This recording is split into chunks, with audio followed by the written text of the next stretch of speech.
Сайн байцгаана уу? Би та бүхэндээ өнөөдөр Atomy компани Poi цагийн талаар танилцуулах гэсэн юм аа. Poi цаа гэдэг нь солонгосоор цай гэсэн үгтэй. Утгатай Poi гэдэг нь тухайн ургамлыг хэлж байгаа. Монголоор яг юу гэдэг нэршлиг нь би сайн мэдэхгүй байна. Тэгээ ээж маань хүртэл энэ цаг уудаг болохоор би бор цай гэж нэрлэлцдэг. Дотроо юм нуудаг ургамлын тийм бор өнгөтэй цай байдаг байхгүй юу? За энэ цайг та бүхэндээ танилцуулах болсон шалтгаан нь 5 жилийн өмнө би Солонгос улс дээрээ анх удаагүй байхдаа Солонгосын телевизээр нэг эрэгтэй хүн 60 кг жин хассан тухай тэр хүний тухай нэвтрүүлэг гарч ирсэн байхгүй. Тэгээд тухайн үед ингээд сонирхоод тэр нэвтрүүлгийг үзсэн чинь тэр хүний ерөөсөө жингээ хассан нууц нь энэ Poi цай байсан. Тэгээд яаж жингээ хассан бэлээ тэр тухайн эрэгтэй хүн болохоор энэ Poi цай ерөөсөө будандаа хүртэл хийж агшаадаг. Гадуур жоохон дасгал ихтэй хүртэл ингээд нөгөө усанд найруулад уудаг. Ерөөсөө өдөр тутамдаа байнгын энэ Poi цай хэрэглэдэг. Тэгээд тэр хүний 60 кг мас чадсан нууц нь энэ Poi цайнд байна гэд. Тэгээ би өөрөө бас 30 кг жин хассан байхгүй юу өдөг болтол.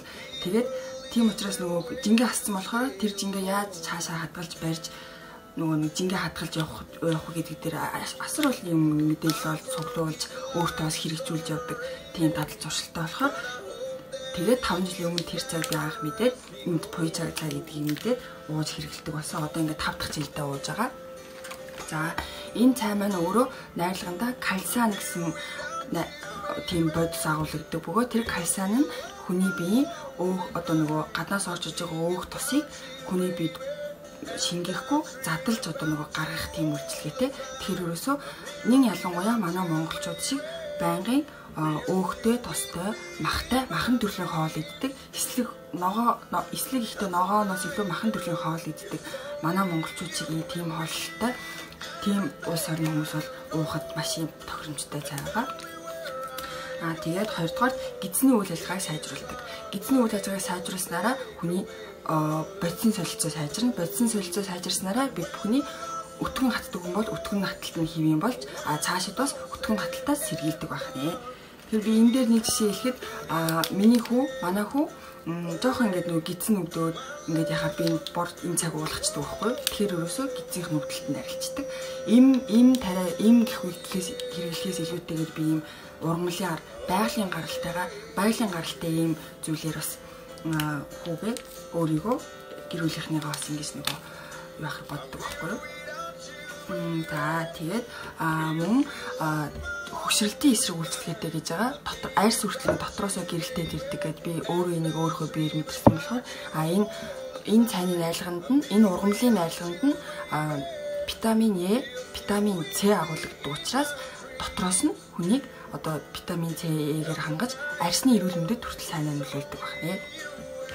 За дараагийнх нь болохоор амны өндийн эрүүл мэндэд бас сайн гэж байгаа. Амны өндийн эрүүл мэндэд амн дотор байгаа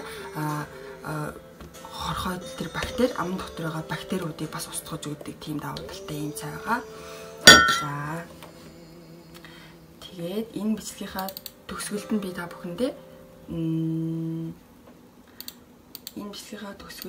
та бүхэндээ маш сонирхолтой нэгэн туршилтыг хийж үзүүлнэ. Тэр болтол дуустал нь үзээрэй.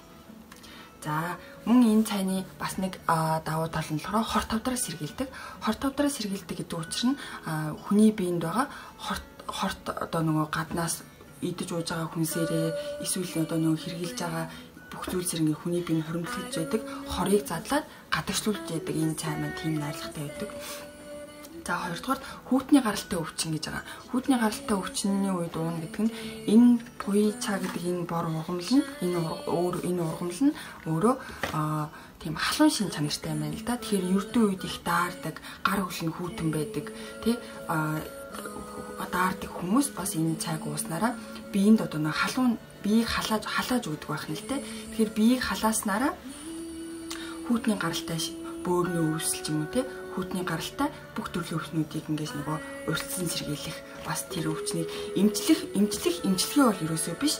Тэр өвчнүүдээс бас бага зэргийн ингэж нөгөө биеийг хамгаалж сайжруулахад нь бас ингэж нөгөө нөлөөтэй эмчилгээ бол ерөөсөө биш шүү. За тэгээд амны өндийн эрүүл мэндийн сайн гэдгийг хэлсэн.